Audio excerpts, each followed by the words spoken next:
नमस्कार सर्वांना. तर चला मस्त अशी संध्याकाळी तर जरा वेळा व्हिडिओ दिसेपर्यंत म्हणजे व्हिडिओ जाईपर्यंत मस्त अशी संध्याकाळ आणि आपलं छोटंसं गार्डन, कारण गॅलरी आहे छोटंसंच असू शकतं पण माझ्या मते खूप आहे, कारण मी गार्डनिंगची आवड मला कधीच नव्हती पण रिसेंटली आत्ता आवड लागलेली आहे. म्हणजे या वर्षामध्ये जसं की मी स्वतःचं घर आपलं हे झालं तेव्हापासून मला ह्याची खूप आवड लागली. आणि आता इथं फक्त ना मला ते ग्रीन ग्रासचं घालून घ्यायचं आहे, मग खूप छान वाटेल. आणि संध्याकाळची वेळ, सुंदर असं वारं आणि त्यात चार चांद लावण्यासाठी म्हणजे अशी चटपटीत भेळ. पण आता ती भेळ इथली असल्यामुळं यामध्ये कैरी नाही आहे, नाहीतर या दिवसात भेळेमध्ये कैरी ही मजाच खूप वेगळी असते. आणि काकडी दिली आहे त्यांनी.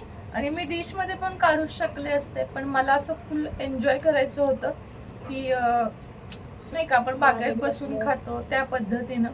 खूप छान आहे. आणि मला वाटतंय, मला ना खरं सांगते, आपल्याला सुख समाधान किती महत्त्वाचं असतं. पाणीपुरीमध्ये मी खाल्ली तेव्हा पण मला बऱ्याच जणांनी विचारलं. मी या गोष्टी कधीच खात नव्हते कारण मी म्हणायचे मला आवडत नाही, पण कुठेतरी विसरत होते मी हे खाण्याचं आणि ह्याचा आनंद घेण्याचं. आता सगळं कसं म्हणजे एक निवांतपण आयुष्यात आलाय आणि त्यामुळं मला हे सगळं एन्जॉय करावं असं वाटतं.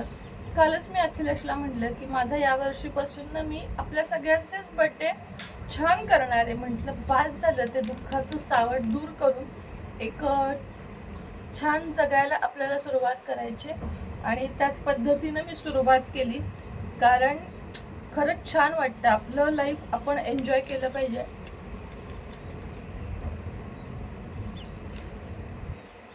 कोणता दिवस आपला शेवटचा असेल माहीत नसतं आपल्याला.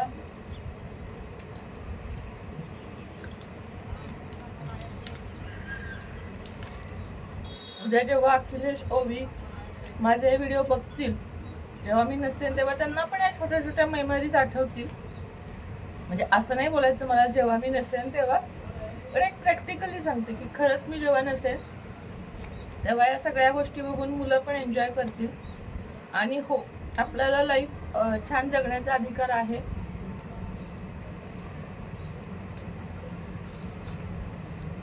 कुणासाठी तरी, किंवा ही व्यक्ती माझ्या आयुष्यात नाहीये, ती व्यक्ती माझ्या आयुष्यात नाहीये म्हणून रडत बसायचं, हे सोडून द्यायचं. जे आपल्या आयुष्यात आहे त्यांना आनंदी ठेवण्याचा प्रयत्न करायचा. पहिलं वर्ष जे होतं लास्ट इयर, अतिशय रडून त्रास करून मी काढलं, पण त्यामुळं नुकसान कोणाला झालं?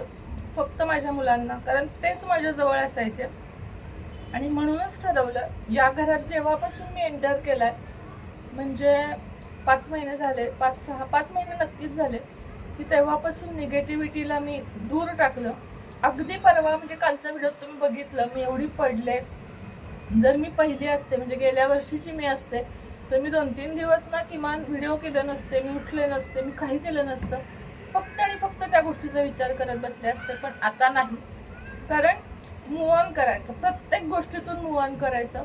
कुठलंही संकट आलं की विचार करायचा की का आलं, कसं आलं, यापेक्षा मी आता याच्यामध्ये काय बेटर करू शकते म्हणजे हे माझ्यावरचं संकट कमी होईल. आर्थिक असेल, मानसिक असेल, आरोग्य असेल, ह्याच्यापेक्षा बेटर मी काय करू शकते हा विचार करायचा. आता हे सगळं मी का सांगतेय तुम्हाला, कारण अशा अनेक लेडीज आहेत ज्या म्हणतात की ताई आम्ही संसार तर नाही सोडू शकत पण आम्हाला आहे त्यात आनंदी राहायचंय, किंवा ताई आमच्या आयुष्यात हे नाहीये म्हणून आम्ही आनंदी नाहीये. तर कुठल्याच व्यक्तीवर किंवा कुठल्याच वस्तूवर आपला आनंद कधीच ठेवायचा नाही. आपला आनंद आपण मानण्यावर असतो. की आता समजा हे झाड आहे आणि ह्याला फूल आलंय, तर या फुलामुळं मला आनंद झालाय आणि तो आनंद माझा कोणीच हिरावून घेऊ शकत नाही, कोणीही नाही.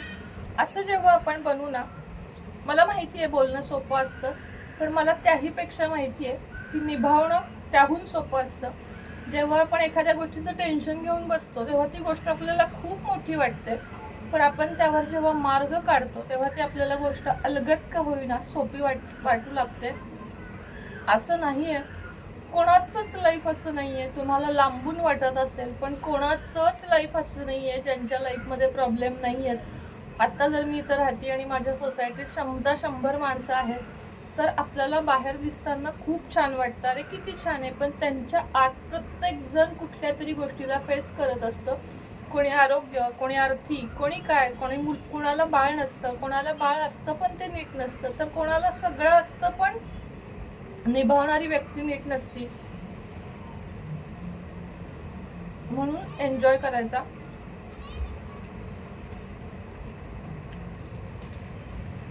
आय होप, मला खात्री आहे की तुम्हाला माझं हे मोटिवेशन एवढंच तरी तरी पाण्यात एवढंच तरी उपयोगी वाटेल. आता एवढ्या भेळीतले ना कदाचित मी 4-5 चमचेच खाईन, पण हे मोमेंट आणि हा आनंद खरंच जगायचा, प्रत्येक क्षण जगायचा. दुपारी झोपले होते मी आज, दुपारी सध्या मी झोपते कारण माझं दुखतंय. इतकं वाईट स्वप्न पडलं आणि जेव्हा स्वप्नातून जागी झाले तेव्हा असं वाटलं, अरे वा, बरं झालं हे स्वप्न होतं. म्हणजे कुठली परिस्थिती आहे ना आपल्याला सांगून आपल्यावर येत नाही.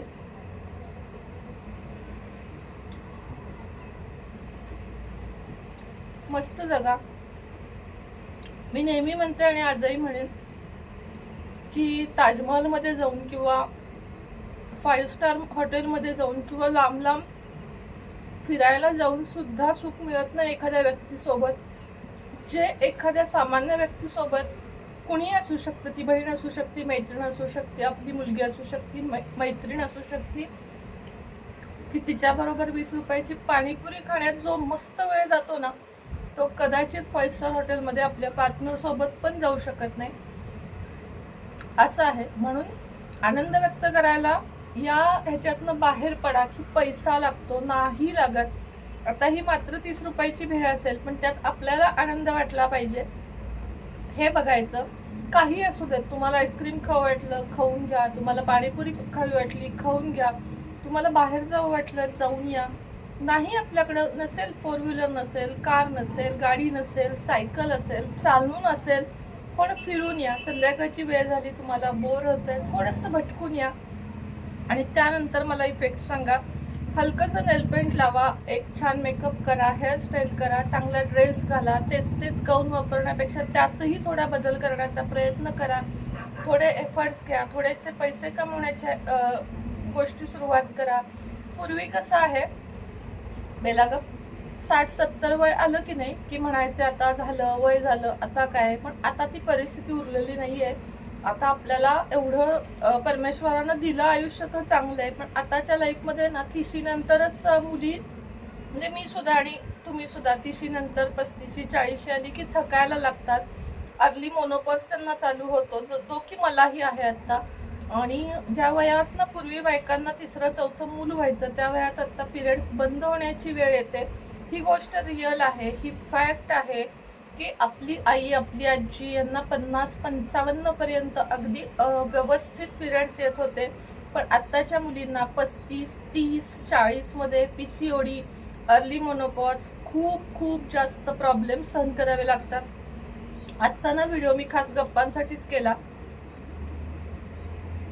तुम्ही बघताय फक्त 4 चमचे भेळ खाल्ली असेल, पण तुमच्याशी बोलून जो आनंद मिळाला तो वेगळा आहे.